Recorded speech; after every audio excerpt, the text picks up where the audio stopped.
سيدنا محمد صلى الله عليه وسلم يا رب العالمين. أما بعد، Alhamdulillah,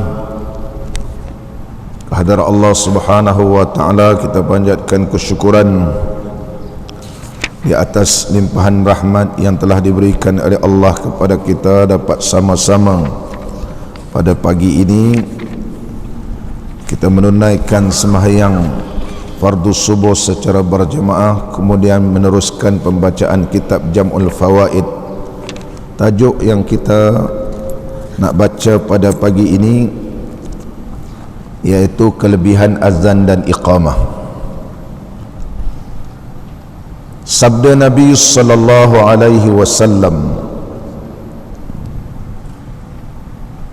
yang diriwayatkan daripada Khawlah binti Hakim As-Silmiyah, katanya sabda Nabi sallallahu alaihi wasallam, al-maridu dhaifullah, al-maridu dhaifullah ma dama fi maradihi. Maksudnya orang sakit itu jamuan Allah Ta'ala, iaitu tetamu Allah. Orang sakit itu ialah dhaifullah, tetamu Allah selama ada ia di dalam sakitnya. Yurfa'u lahu kulla yawmin amalu 70 syahidan. Diangkatkan baginya, bagi orang yang sakit itu, tiap-tiap hari amal 70 syahid. Maka orang yang sakit ni, kalau dia sabar dengan ujian Allah tersebut, Allah angkatkan kedudukan dia tiap-tiap hari seperti amalan 70 orang syahid. 70 orang syahid. Jika sembuh ia, mana jika orang sakit itu sembuh daripada sakitnya, maka iaitu seperti hari diperanakkan dia oleh ibunya. Fa in afahu min maradihi kharaja min zunubihi kayaumi waladathu ummuh. Kalau dia sembuh, sabar dengan ujian tersebut, habis semua dosanya diampun oleh Allah, diumpamakan seperti kanak-kanak baru dilahirkan daripada perut ibunya. Fa in qada alaihi bil mauti, sebaliknya kalau dia ni meninggal dunia pula, dan jikalau mati ia, mati orang yang sakit ni, dimasukkan dia ke syurga dengan tiada dihisab. Jadi kalau dia meninggal dunia sabar dengan ujian tersebut, Allah masukkan syurga tanpa dihisab. Firman Allah Ta'ala, innama yuwaffas sabiruna ajrahum bighairi hisab. Hanya saja disempurnakan orang yang sabar tanpa boleh dihitung pahala dia. Dan orang bang, mana muazzin, orang bang iaitu hajibullah. Wal muazzinu huwa hajibullah ta'ala, yu'ti bi kulli adhanin thawaba alfi nabiyyin. Muazzin pula ni jurubang. Kelebihan jurubang pula dia kata, iaitu merupakan hajibullah. Apa hajibullah? Yakni seperti orang juru tunggu, memberi izin bagi manusia dengan masuk kepada raja. Hajib ni lah tukang jaga pintu. Hajib, istana, mahkamah, istilahnya A'wan, pembantu-pembantu istana, pembantu-pembantu mahkamah ni orang panggil hajib. Hajib ataupun bawab, penjaga pintu. Mana orang ni izin masuk, kalau tak izin tak boleh masuk. Diumpamakan muazzin ini ialah hajibullah. Hajibullah. Kenapa dinamakan hajibullah? Diumpamakan seperti hajib, orang yang menunggu pintu untuk masuk, itu pintu untuk masuk bertemu dengan Allah, pintu untuk masuk bertemu dengan Allah. Yang memberi izin ni, ini hajib. Kenapa? Ulama hadis huraikan, kerana muazzin ini yu'limun nasa, kerana dia memberitahu kepada manusia waqtad duhul ala rabbihim, waktu boleh masuk bertemu dengan Tuhan. Jadi diumpamakan kal hajibi lil malik, seperti penjaga pintu istana raja. Ya'zanu lin nasi bid-dukhul waqtal izni, memberikan keizinan masuk ke istana pada waktu yang diizinkan. Jadi diumpamakan muazzin itu seperti penjaga pintu, memberi izin untuk bertemu dengan Allah. Kita dalam ilmu tasawuf ada dinamakan tawajjuh dengan muwajahah. Tawajjuh dengan muwajahah. Tawajjuh uzina diizinkan untuk sampai liwusuli ilallah, iaitu diizinkan sampai kepada Allah, dinamakan tawajjuh. Muwajahah uzina lidukhul.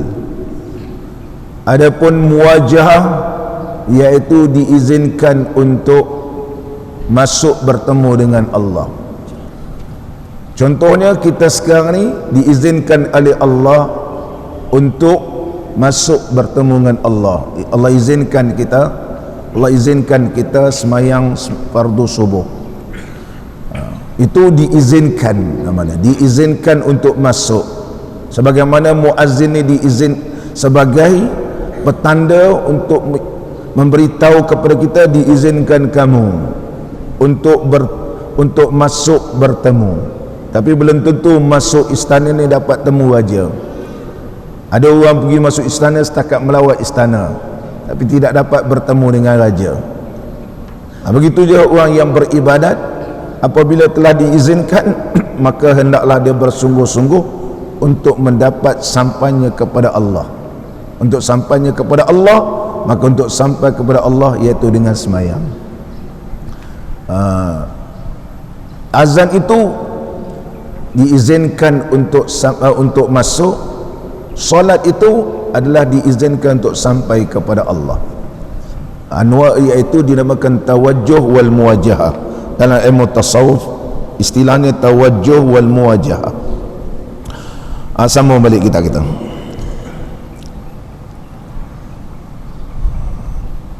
seperti orang yang juru tunggu memberi izin bagi manusia dengan masuk kepada raja, demikianlah muazzin memberi ketahui akan manusia masuk waktu semayang, yang orang yang semayang ni munajat dengan Tuhannya, diberikan dengan tiap-tiap banknya pahala 1000 nabi.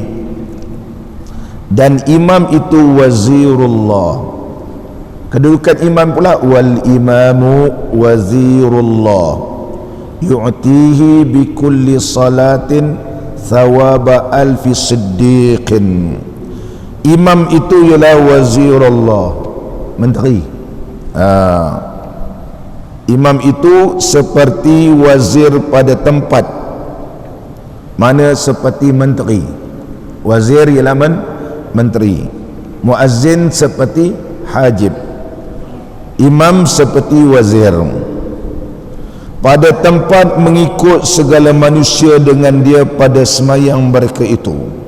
Kenapa? Kerana makmum itu diumpamakan rakyat yang mengikut dia. Jadi imam ni diumpamakan seperti menteri. Menteri bertemu dengan rakyat. Menteri mesti bersama dengan rakyat, turun ke padang gitu. Baru bernama menteri begitu. Wazir pahalanya pahala orang jadi imam diberikan dengan tiap-tiap sembahyang pahala 1000 siddiq. seperti pahala 1000 orang yang benar. Orang alim pula, dan orang alim itu wakilullah, wal alimu wakilullah ta'ala yu'tihi bi kulli hadithin nuran yaumal qiyamah.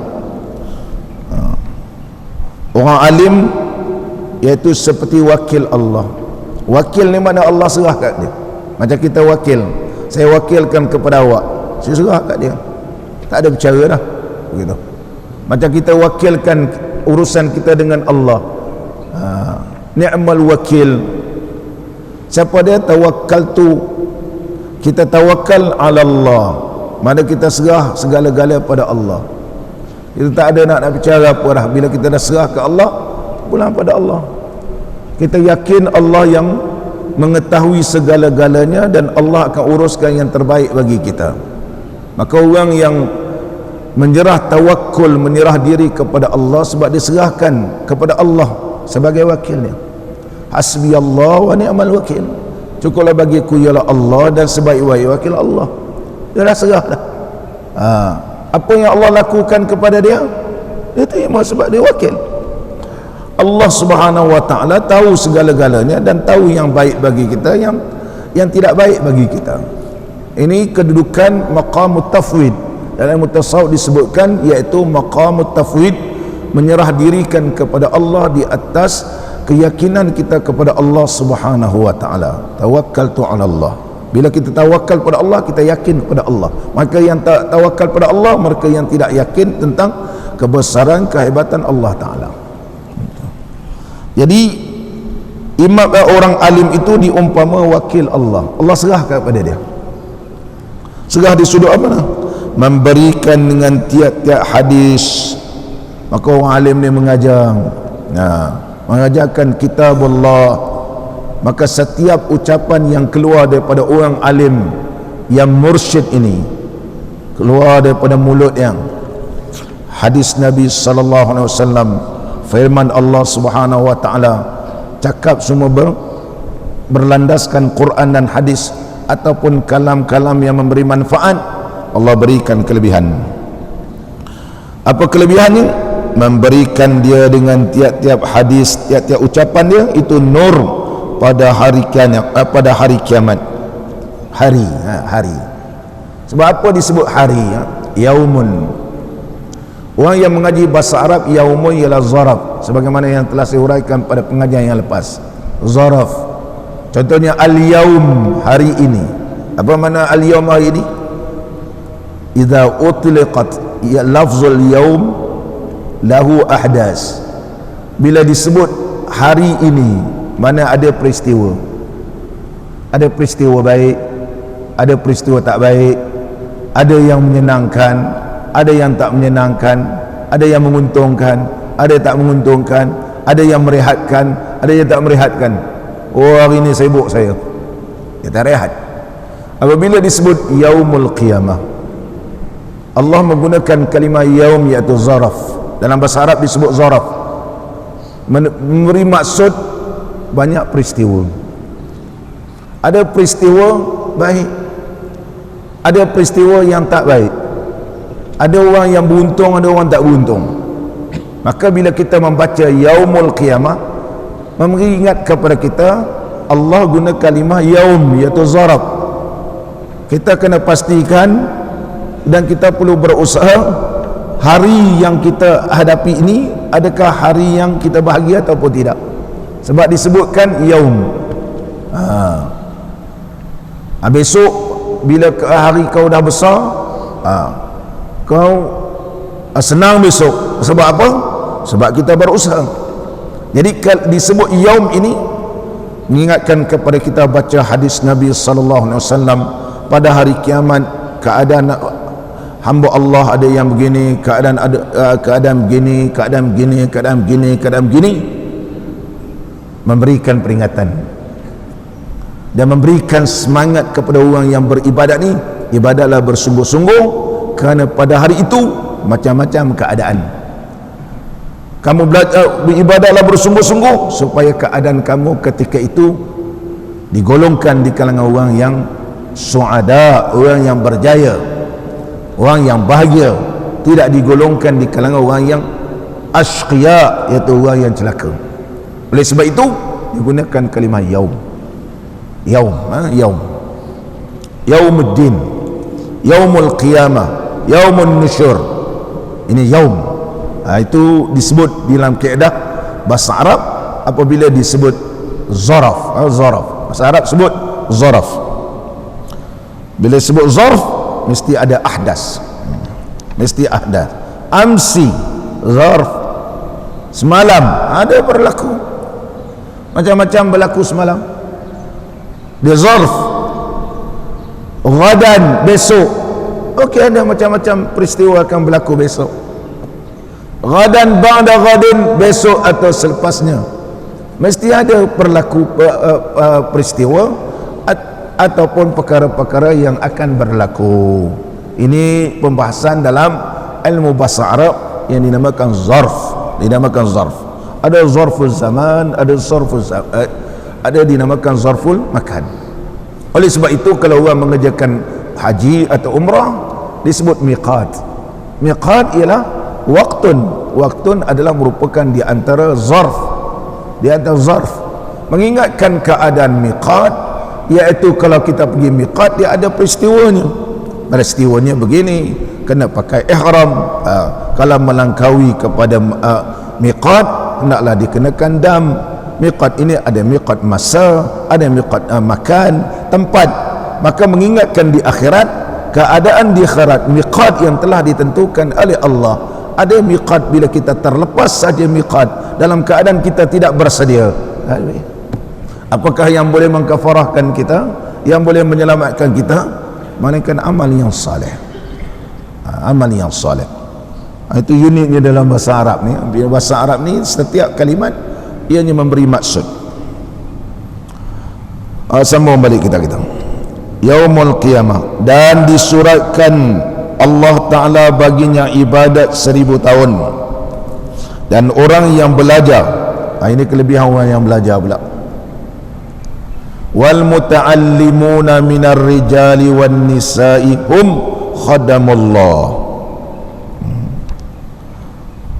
Dan orang yang belajar laki-lakinya dan perempuan, mana sama ada yang belajar tu lelaki ataupun yang belajar tu perempuan. Apa kelebihannya? Maka Nabi SAW bersabda, mereka itu khadam Allah. Macam kita menjadi khadim, tunduk. Khadim, maka kita ni diumpamakan seperti khadam. Bila khadam ni, kita khadam macam cerita Pirambi, khadam angguk saja. Bila kita angguk, bila kita patuh, Allah bagikan, ini ganjaran kamu. Khadam, kamu tinggallah rumah ini, kata Pirambi kan. Mana itulah habuan si khadam, menjaga rumah arwah dia, rumah arwah ayah dia. Khadam, kalau dia taat, kalau dia patuh, maka dia diberikan ganjaran. Begitulah bagi orang yang menuntut ilmu, sama ada lelaki dan perempuan, Allah telah janjikan mereka ini diberikan ganjaran. Apa ganjarannya? Fama jazaohum illal jannata, dan tiada balas mereka itu melainkan syurga. Hadis ini diriwayat daripada Sa'ad ibn Abi Waqqas radhiyallahu an, dan Sa'ad ibn Abi Waqqas meriwayatkan daripada Khawlah binti Hakim Silmiyah radhiyallahu anha, daripada baginda Rasulullah sallallahu alaihi wasallam. Yang pertama Nabi sallallahu alaihi wasallam menyebut iaitu al-marid, orang yang sakit. Apakah yang dituntut bagi orang yang sakit ini? Yang pertama dituntut bagi orang yang sakit hendaklah sabar dan redha dengan qada Allah Subhanahu wa taala dan qadarnya, dan jangan bercita-cita nak mati kecuali ada keyakinan ataupun memang mati ni itu yang terlebih baik, ya Allah matilah. Jangan kita bila sakit, ya Allah cabutlah nyawa aku ya Allah, ataupun kita kata malaikat maut cabutlah nyawa aku. Nabi SAW mengajarkan kepada kita, sakit macam mana pun dengarlah hadisnya. Qala an-nabiy sallallahu alaihi wasallam, la yatamanniyanna ahadukum al-mauta min durrin asabahu. Jangan sekali-kali mereka bercita-cita. La yatamanniyanna, tamanna yatamanni, jangan bercita-cita akan seseorang kamu mati. Min durrin, disebabkan kemudaratan yang kena kat dia.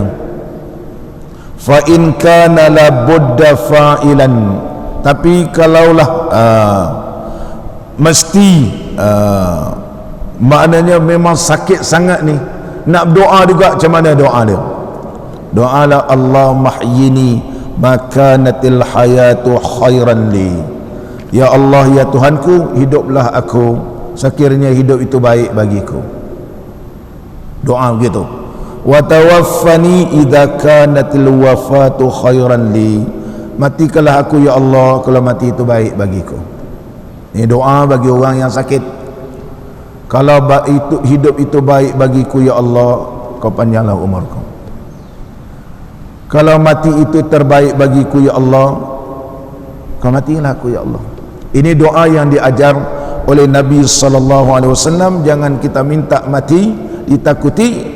Allah Subhanahu wa ta'ala ujikan kita sakit ni untuk menghapuskan dosa, untuk menghapuskan dosa. Mana tahu rupanya panjang lagi umur, panjang lagi umur kita. Sakit tu walaupun terlantar selama 2 tahun, tapi selepas 2 tahun sihat, sihat. Haji sihat dah, alhamdulillah.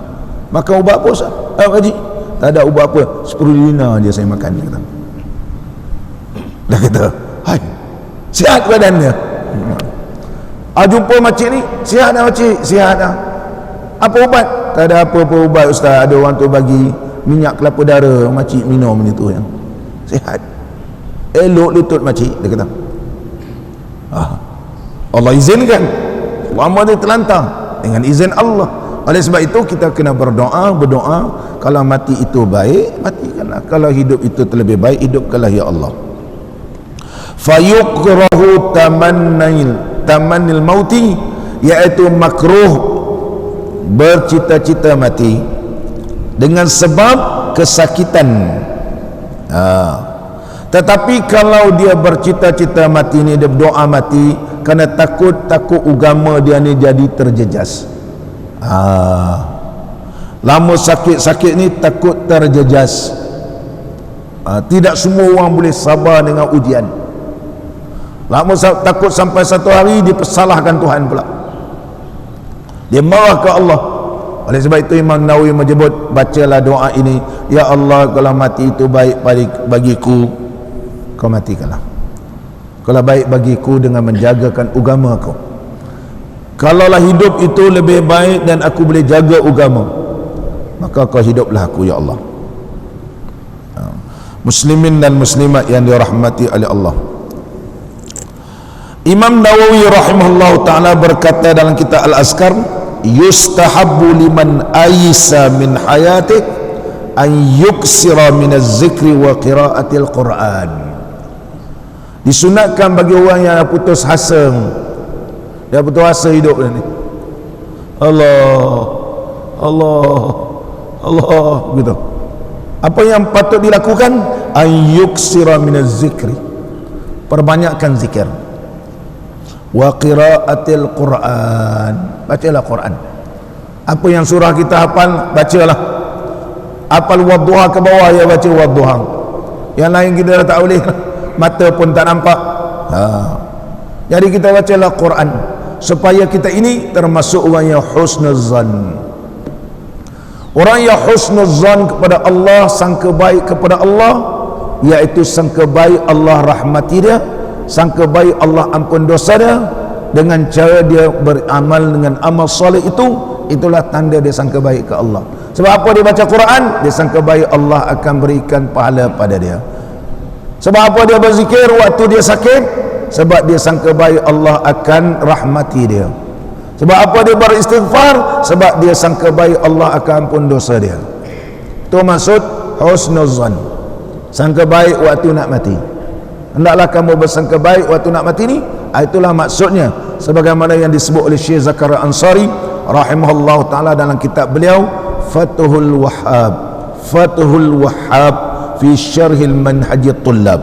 Syekh Zakaria Ansari rahimahullah ta'ala, Syekh ini disemadikan betul-betul berhampiran dengan kubur Al-Imam Syafi'i rahimahullah ta'ala di Mesir, Syekhul Islam Zakaria Ansari. Lagi apa Imam Nawawi sebut dalam kitab Azkar, wa an yakuna syakiran lillah biqalbihi wa lisanih. Hendaklah dia bersyukur dengan Allah. Syukur dengan macam mana? Biqalbihi, dengan hatinya dan juga lidahnya. Dengan hati dan lidah. Alhamdulillah, alhamdulillah, Allahu Akbar. Bila kita berzikir subhanallah, subhanallah, ini bila subhanallah, mana kita membersihkan Allah. Allah subhanahu wa ta'ala bersifat dengan sifat kesempurnaan. Bila kita baca subhanallah, kita membersihkan Allah daripada segala sifat kekurangan. Subhanallah, mana Allah ujikan kita ni bukan Allah lupa. Allah ujikan kita ni bukan Allah dendam dengan kita. Allah ujikan kita ni bukan kerana Allah tak suka kita. Maka oleh sebab itu kita berzikir subhanallah. Mana kita bersihkan Allah bukan nak inayakan kita. Allah bukan nak kerana bencikan kita. Allah bukan nak jahanamkan kita, tapi Allah nak beri rahmat kepada kita. Itu sebab dibaca subhanallah. Subhanallah, subhanallah. Apa makna subhana? Ay tanazzahallahu anin naqaisi, maka bersihlah Allah daripada sifat kekurangan. Bila kita baca subhanallah, subhanallah, subhanallah, kita bersihkan. Allah tidak ada sifat kekurangan. Allah tak lupa. Kita tak boleh kata Allah lupa ke segala apa yang aku buat sebelum ni. Tak nampak ke? Kenapa pula diuji aku begini? Tak nampak yang mana aku amal berapa banyak? Takut datang begitu. Oleh sebab itu kita baca subhanallah, subhanallah, tanazzah Allah, bersih Allah. Allah nampak, Allah tahu, Allah dengar, semua Allah tahu. Tapi Allah sayang kat kita. Ada di sebaliknya begitu. Ini sebab di antara ucapan subhanallah. Macam kita lepas sembahyang tadi, subhanallah, subhanallah. Apa sebab? Kita subhanallah bersihkan Allah daripada sifat-sifat kekurangan. Allah subhanahu wa ta'ala tidak akan lupa apa yang kita lakukan. Kita baca subhanallah, subhanallah, alhamdulillah, segala apa yang kita baca dalam sembahyang, lepas sembahyang, Allah dengar, Allah lihat, Allah tahu, Allah takkan sia-siakan. Oleh sebab itu kita baca subhanallah, subhanallah, subhanallah. Bukan Allah peka, bukan Allah buta, dia Allah mendengar, Allah melihat. Setiap ucapan ini akan diberikan ganjaran oleh Allah. Itu sebab kita baca subhanallah. Bila kita faham Allah akan memberikan ganjaran kepada kita, maka bersyukur kita kehadrat Allah. Alhamdulillah, kemuncak dia.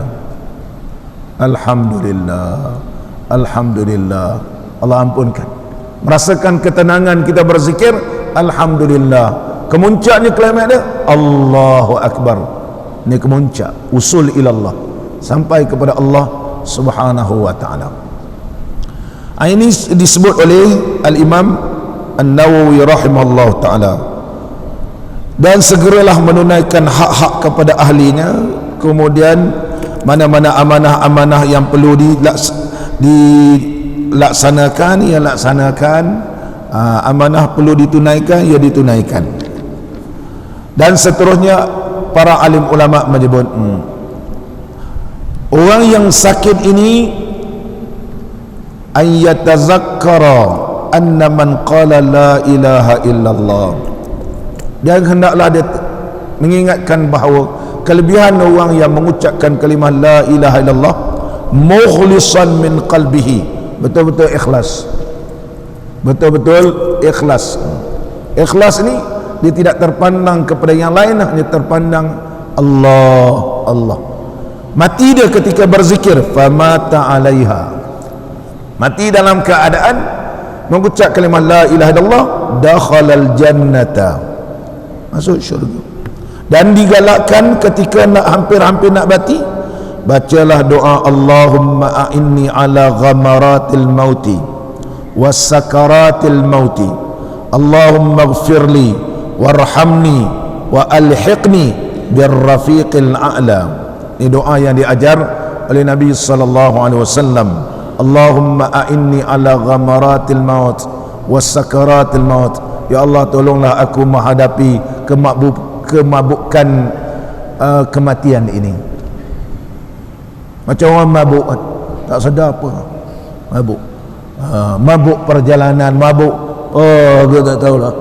Kita minta Allah Ta'ala ketika mana menghadapi kemabukan mati ini, disedarkan oleh Allah,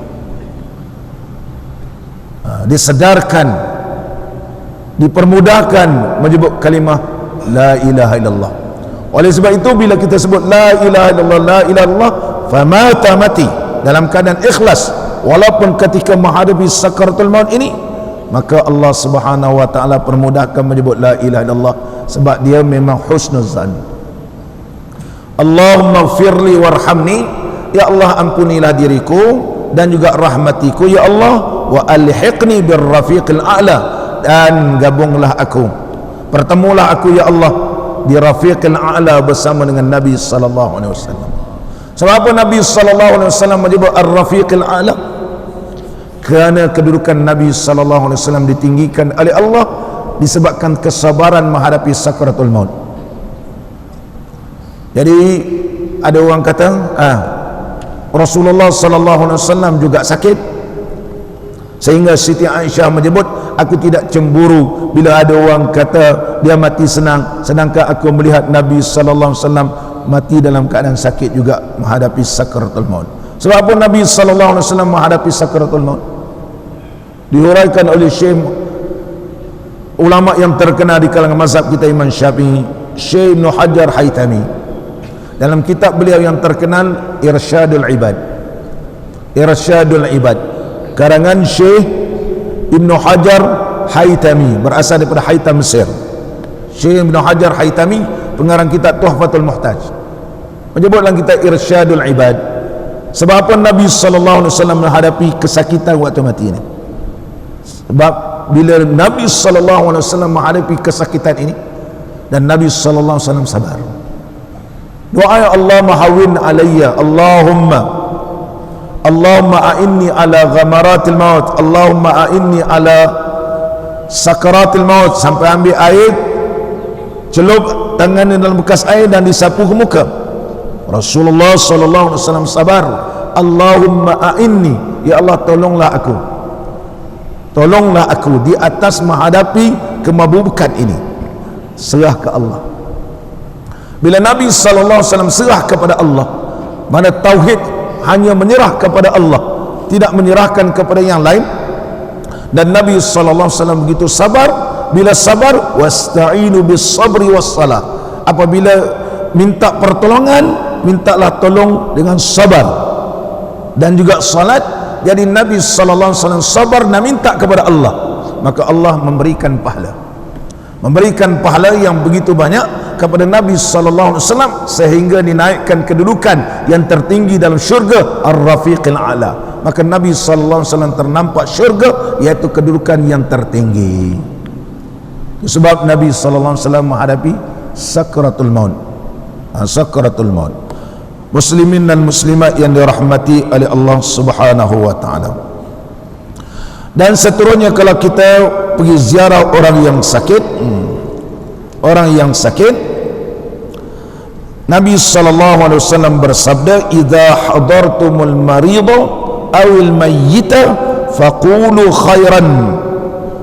Diriwayatkan daripada Ummi Salamah radhiyallahu anha berkata, Nabi sallallahu alaihi wasallam bersabda, apabila kamu pergi ziarah orang sakit ataupun pergi menziarah orang mati, maka ucaplah benda baik.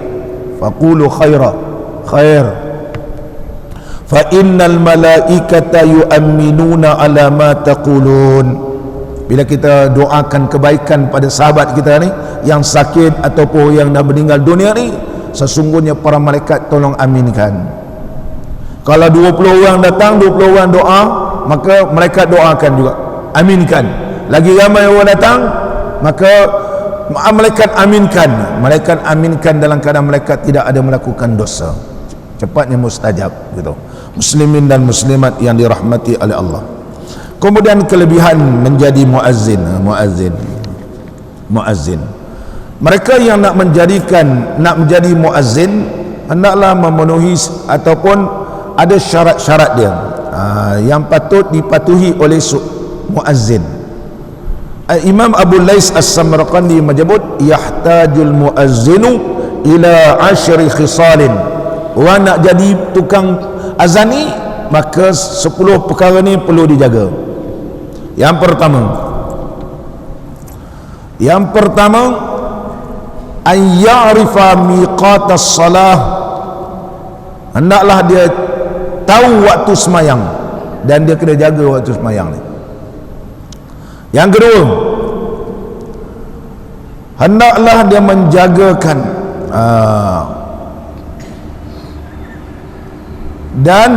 hendaklah dia menjagakan waktu ini. Dia pertama kena tahu waktu dan kena jaga,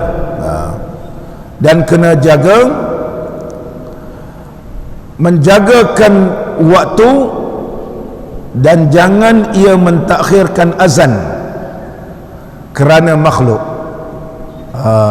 Jadi contohnya ada orang kata, Tok Bilal, kalau azan tu lambatlah sikit, dan jangan menyusahkan orang begitu. Dan disebut jangan ianya menyakiti orang. Maknanya kalaulah nak azan pukul 6 10 minit, janganlah baca tarhim pukul 4.30. Pukul 5 dia datang di tarhim. Tarhim bukan sunnah Nabi SAW. Dia datang, dia takut seorang-seorang, dia tarhim gitu. Tarhim kuat-kuat. Dekat-dekat pukul 6 dia senyap. Oleh sebab itu dalam Islam dia azan tidak mengganggu orang. Azan pertama iaitu mengingatkan orang, lebih kurang setengah jam atau 45 minit. Kalau tarhim daripada pukul 5 nak sampai kepada pukul 6 suku, wah lama. Ada setengah tu 4.30 dia datang, 4.30. Ya Arhamar Rahimin. Kalau suara dia okey tak apa. Ada anak kecil yang baru nak tidur ataupun seumpamanya, kita kena jaga. Itu bukan sunnah, dia bukan sunnah. Setakat kalau setengah jam orang tak marah, tapi kalau ada 1 jam lebih ni orang marah. Ini muazzin kena jaga. Sunnahnya lah azan pertama, dan kemudian azan yang kedua. Yang ketiga, apabila dia tiada, tiba-tiba ada orang lain azan, jangan dia marah. In kana ghaiban la yasghatu ala man azzana fil masjidin. Siapa pula azan tu? Dia kata. Jadi kalau orang ganti dia azan, dia jangan marah. Dan yang keempat, an yuhsinal azan. Kalau boleh perbaikkan azan. Azan ni jangan sampai ia mengubah makna gitu. Mengubah makna. Sebagaimana yang saya huraikan pada pengajian yang lepas, jangan mengubah makna. Ada orang berzikir pun mengubah makna. Allah tak boleh. Allah ni jadi rosak. Allah, dia tanya Allah, adakah Allah itu ada? Jeffrey dengar tu nasyid Allah rosak sebab dia mengubah makna. Bukan Allah, dia Allahu mawjud, adakah Allah tu ada? Mana tak percaya Allah tu ada, jadi apa? Syirik. Jadi rosak akidah dia. Sebut Allah, Begitu juga azan, jangan Allah, tak boleh Allahu Akbar. Ni Allahu Akbar, Allahu Akbar, bar panjang, bukan jadi Allah Maha Besar, Allah gendang besar. Tak betul. Yang tak betul jangan ikut begitu. Yang tak betul jangan ikut, rosak. Azan dengan betul, Allahu Akbar, Allahu Akbar gitu. Baca dengan betul. Dan seterusnya, perbaikikan azan kamu. Yang kelima, minta pahala hanya kepada Allah dan bukan kerana nak tunjuk-tunjuk ke orang. Yang ketujuh, menyuruh kebaikan dan mencegahkan daripada kemungkaran. Mana menyuruh kebaikan ni azan lah. Mencegahkan kemungkaran, manakala satu tempat tidak azan maka dikuasai oleh syaitan. Dan ketujuh, ayantazir al-imam biqadri ma la yashuqqu 'ala al-qaum. Tunggu imam, jangan imam tak datang, lambat sangat tu imam ni. Tunggu imam, tunggu ni sampai bila? Sehingga tidak menyusahkan orang. Kalau makmum ni tunggu tu imam sampai 1 jam tak datang tu imam, itu kira tu imam tak datang. Dan yang ke-8, jangan marah kalau orang mengambil tempatnya di dalam masjid. Tu. Dan yang ke-9, jangan lama di antara azan dengan qamat. Kalau kata 10 minit ya 10 minit, jangan 10 minit jadi setengah jam. Dan yang ke-10, hendaklah menjaga keadaan masjid dari sudut kebersihan dan juga yang lainnya. 10 ini disebut oleh Imam Abu Lais As-Samarqandi rahimahullah ta'ala ketika azan sebagai penutup. Waktu azan, hal tuqta'ul qira'atu waz-zikru li ijabatil azan. Adakah perlu kita berhenti membaca dan berzikir ketika menjawab azan? Menjawab azan. Al-Imam An-Nawawi rahimahullah ta'ala menyebut dalam kitab beliau Syarah Muhazzab iaitu Majmu', apabila seseorang mendengar azan wa huwa fi qira'atin aw zikrin, sedangkan dia sedang membaca Quran atau sedang berzikir ataupun sedang mengajar ilmu atau seumpamanya, qata'ahu wa taba'al muazzin, berhenti dan ikut muazzin. Summa ada ila ma kana alaihi insya'a, kemudian teruskan pengajian. Sebab apa? Sebab apa? Ulama menyebut bahawa sesungguhnya ibadat azan ini terbatas. Ibadat azan ini terbatas daripada Allahu Akbar sehingga akhir. Itulah waktu dia. Tetapi kalau kita nak baca Quran, lepas itu boleh baca lagi. Kalau kita nak mengajar, lepas itu boleh mengajar lagi. Kalau nak bersembang, lepas itu boleh bersembang lagi. Oleh sebab itulah Imam Nawawi menyebut, kerana sesungguhnya li'anna muwafaqatal muazzini ibadatun muaqqatatun yafutu waqtuha. Sesungguhnya muwafaqah dengan muazzin adalah satu ibadat yang terbatas.